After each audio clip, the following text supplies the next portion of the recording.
Bonjour à tous, bonjour à toutes et bienvenue dans cette nouvelle vidéo placée sous le signe du Fez, n'est-il pas? Du Fez. Donc les habitués du blog doivent savoir ce que j'ai sur la tête, doivent connaître, doivent savoir le pourquoi du comment, de pourquoi je porte ça sur la tête.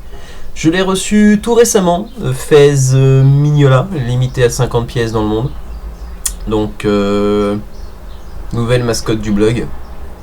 On va essayer de gérer la vidéo avec ce truc qui pendouille, on va éviter de se crever les yeux avec. Donc bonjour à tous et bonjour à toutes, donc je vous disais, et bienvenue dans cette nouvelle vidéo ça va être compliqué, je crois que je vais le mettre là. Voilà, comme ça. Voilà, ça chatouille l'oreille, c'est moins dangereux. Et donc bienvenue dans cette nouvelle vidéo qui aujourd'hui, vidéo un peu spéciale puisque je vais vous parler de ça. Donc ça, ceux qui ont lu la BD et ceux qui ont vu le film doivent connaître. Donc Hellboy et le cadavre en français, Hellboy The Corpse en VO. Donc aujourd'hui je vais vous parler de la série de figurines éditée par Mezco en 2005, donc lors de la sortie du premier film, donc sous la licence du premier film. Série de figurines très intéressante puisque j'ai pu la compléter il n'y a pas très longtemps et que je vais vous en faire le déballage d'une des figurines dans cette vidéo, puisque je vais en fait tenter de répondre à une question existentielle profonde, question que je vais me poser et vous poser tout à l'heure. Donc commençons par les présentations. Première donc figurine régulière. Donc ceux qui écument le blog depuis un certain temps doivent, je pense, sans même que même si c'est vrai que j'ai déjà donné l'explication, que j'ai déjà expliqué la différence entre le terme régular et variante figure, ceux qui écument le blog depuis pas mal de temps doivent savoir ce que c'est. Donc voici la régular, avec l'écran derrière, c'est pas évident. La régular figure donc de Hellboy The Corpse, donc Hellboy le poing fermé, la bouche fermée et le cadavre derrière, donc figurine trouvable dans tous les magasins de jouets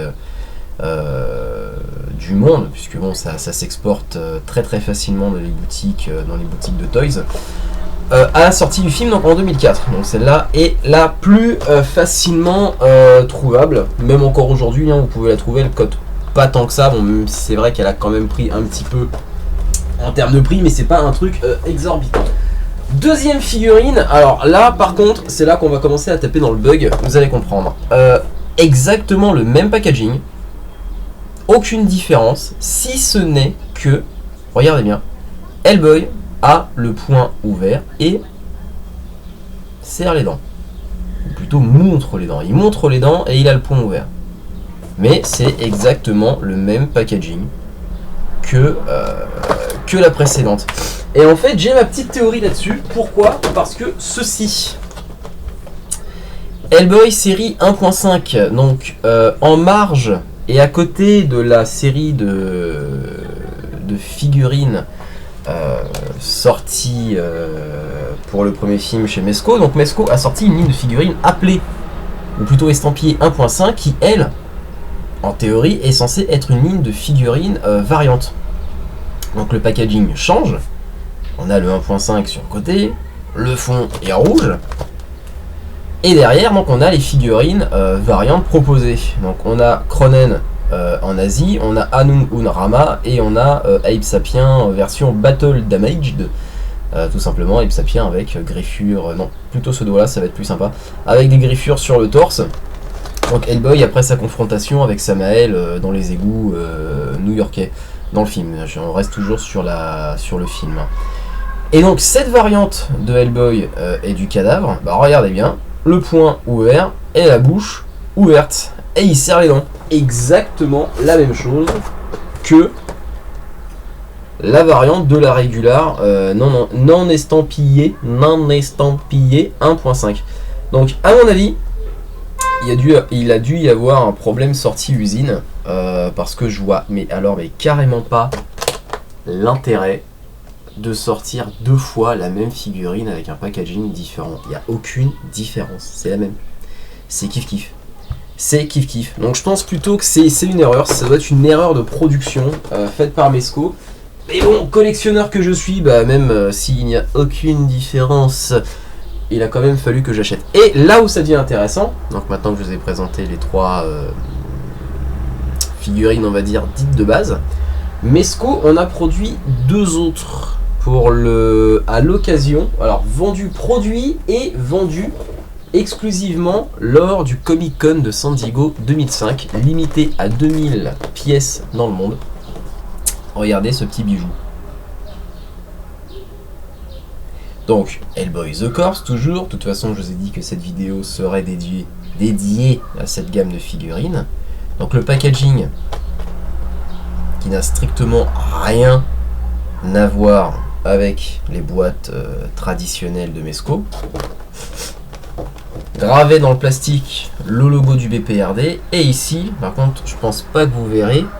Mais grosso modo, là, vous avez indiqué, voilà, vous voyez un petit peu, mais je vais vous le lire, Limited Edition of 2000, édition limitée de 2000 figurines. Donc sortie et vendue exclusivement lors du Comic Con de San Diego. Et, parce que Mezco n'est pas le genre de fabricant à faire les choses à moitié, il y en a eu 2. La régular et la variante. Donc la régular, non pardon, c'est celle-là. C'est celle-ci, donc point fermé, bouche fermée, et la variante, point fermé, bouche ouverte.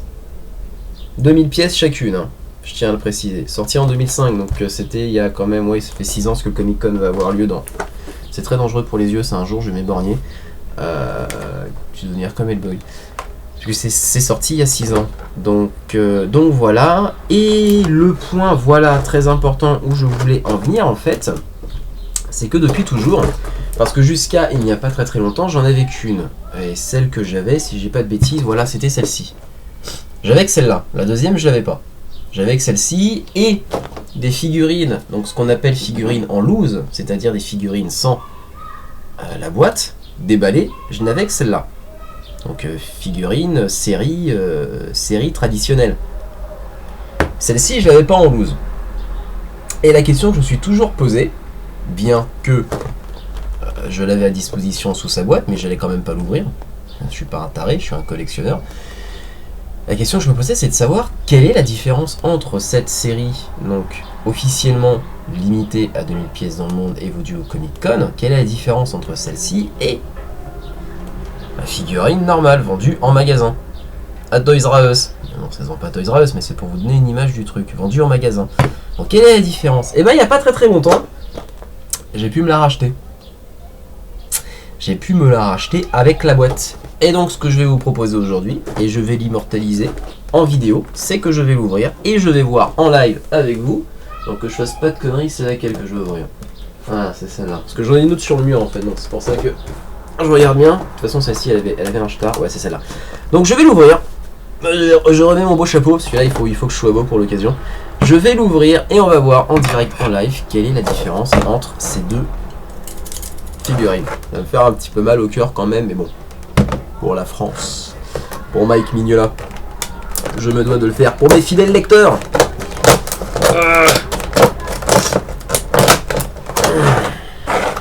Sinon, ça va ou? Ça va.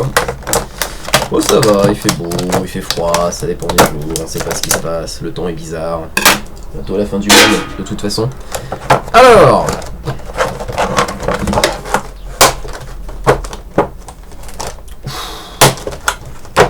je suis en train de l'ouvrir et j'ai l'odeur de plastique. Ceux qui ont déjà ouvert des figurines doivent me comprendre. En fait, c'est comme si le plastique avait fermenté pendant 6 ans, que je me prenais des émanations de je sais pas quoi, d'ammoniac dans les narines. J'ai pris un shoot d'odeur de plastique, là, c'était assez violent. Comme quoi le plastique, ça fermente. Et voilà. Donc, la boîte. Maintenant vide. Ah, et puis il y a ça aussi. Très important. Columbia Pictures, Revolution Studios, studio de production qui n'existe plus aujourd'hui. 2004, Mezco Toys and Mezco Toys Art Trademark of Mezco. Ouais, enfin bon. Made in China. Pour les 15 ans et plus. Alors, quelle est donc la différence? Ah bah ça y est, j'ai trouvé. Il y en a bien une. Ça y est, j'ai compris. Alors celle-ci en fait. Ça là. Ça c'est du plastique. Vous voyez, la façon dont je le plie, dont je le tords, tout ça.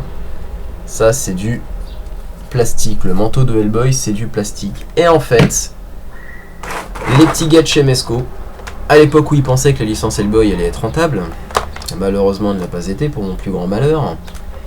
Et ben pour le Comic Con de San Diego, ils nous ont fait une version en tissu. En tissu. Ça doit être du Sky ou du Simi Sky. Non, sérieux? Sérieux? Même le holster est en tissu. Regardez, juste à la façon dont je le bouge. Vous voyez comme ça frétille facilement. Alors que si je prends celui-là, là. Ouais. Et le machin là. Bref, vous voyez pas trop parce que le petit bidule il est quand même petit. Un petit truc là en plastique là, le holster. Voilà, il est en plastique aussi. Et là ils l'ont fait pareil en tissu. Bah oui, parce que son holster ceinture et son holster sont censés être en cuir. Donc ça explique le comment du pourquoi. Ouais, non, par contre le squelette il change pas. Et ben voilà. Ok, bah c'est cool. Ah, avec les boutons qui ont été cousus. Ah oui, quand même. Regardez. Les boutons du manteau ont été cousus. Ah, c'est vraiment du travail de finition. Hein. 2000 pièces dans le monde. Eh ben. Non, le pistolet, il n'y a rien qui change sur le pistolet. Bon, bah voilà. Je pense qu'on a fait le tour de la question. J'ai la réponse à mes questions. Vous l'avez aussi. Quelqu'un l'a fait en vidéo. Quelqu'un a osé. La sortie d'un Fez. Incroyable. Donc, on va retirer un petit truc en plastique. Bah voilà, je pense qu'on a fait le tour du truc. Donc si vous êtes resté jusqu'à la fin de cette vidéo pourrie, eh ben je vous en remercie. Parce que c'est vrai que ce n'était guère passionnant, mais je tenais à le faire. Je tenais à le faire, c'était important. Pas dire pour moi, mais c'était important que j'immortalise l'ouverture d'une figurine limitée à 2000 pièces dans le monde qui date d'il y a 6 ans, parce que c'est quand même une hérésie en soi. Mais je l'ai fait, j'ai osé, j'ai bravé l'interdit, j'ai bravé le code d'honneur des collectionneurs de figures. Et donc, bah voilà. Et sinon, pour en revenir donc à ce chapeau, donc oui, ah bah tiens, je vais en faire une petite parenthèse, tiens, je vais en parler vite fait. Donc, j'en avais parlé il y a quelques temps sur le blog, puis en même temps, ça me permettait de cacher ma coupe de cheveux dégueulasse. Donc, c'est mon côté Scott Pilgrim, faut que j'aille chez le coiffeur, moi. Donc, j'en avais parlé il y a pas longtemps sur le blog, un fabricant de Fez, chapeau, je crois, d'origine. J'en avais fait tout un article sur le blog d'origine tunisienne ou marocaine, je sais plus trop. Allez sur le blog, vous avez toutes les informations historiques quant à l'histoire du Fez. Donc, un fabricant de Fez américain, donc qui possède son propre site qui s'appelle Fezorama, fezorama.com. Donc, c'est pas du. C'est pas de la production en masse. Hein. C'est à chaque fois que le type sort un modèle de Fez différent, il le fait toujours. En quantité limitée, hein. C'est un type qui a une passion dans la vie, qui a créé une sorte de philosophie du Fez, il a trouvé quelques adeptes, et voilà, donc c'est plus un délire qu'autre chose, on va dire ça comme ça. Et ben ce bonhomme est fan de Mike Mignola, fan de Hellboy, et pour la petite anecdote, en fait, il est parti voir Mike Mignola au Comic Con de San Diego, je crois, en 2009 ou en 2010, je sais plus trop, mais il le raconte sur son site. Il est parti voir Mike Mignola en personne au stand de Dark Horse et lui a demandé s'il y avait possibilité que lui fasse un Fez reprenant l'univers graphique de Mike Mignola. Alors, je vais regarder, ce sera plus simple. Et Mike Mignola a dit ok, vas-y, y a pas de souci, tu peux y aller mon bonhomme. Et donc l'année d'après, et ben voilà ce que ça a donné. Donc le type avec l'aval de Mike Mignola a créé ça. Donc en fait pour ceux qui ne voient pas trop ce que ce dessin représente, il faut retourner dans L'homme à la tête de vis. À un moment, l'empereur zombie porte un Fez et il y a un petit gribouillis dans ce style là sur ce Fez. Donc en fait ça reprend, voilà, on pourrait même limite voir ça comme une réplique du Fez de l'empereur zombie dans Amazing Screw on Head, l'homme à la tête de vis. Mais donc voilà, donc limité à 50 pièces dans le monde, c'est sorti il y a même pas, enfin en tout cas ça a été mis en vente il y a même pas, il y a moins de 2 mois. fez, donc on avait le choix de la coloris du petit cordon, on pouvait en mettre soit un, soit deux au choix, puisqu'on passe commande. On a le choix de la taille, bien sûr. Et petit détail qui tue, par contre, là, je sais pas du tout si vous... Ah, si. Alors, regardez, donc, vite fait à la lumière, est-ce qu'on voit normalement? Oui, regardez, là, vous voyez normalement une... Voilà. Mignola. Qui a été brodée en noir très très clair, limite même en gris sur du noir. La signature de Mignola. Voilà. C'est brodé, hein. C'est pas écrit ou machin, c'est brodé. La signature de Mignola. Ils ont brodé la signature de Mignola derrière pour apporter une touche, pardon, un petit peu plus officielle et fan style, fanboy. Donc, bah voilà. Je pense avoir fait le tour de mes deux trucs aujourd'hui, donc je ne vais pas en dire plus et je vous dis donc merci d'avoir regardé la vidéo pour ceux qui l'ont regardé et à très bientôt sur le blog bprd.centerblog.net pour les fans de Hellboy exclusivement et les autres aussi parce que j'ai faim de visite. Venez, s'il vous plaît. Ciao tout le monde.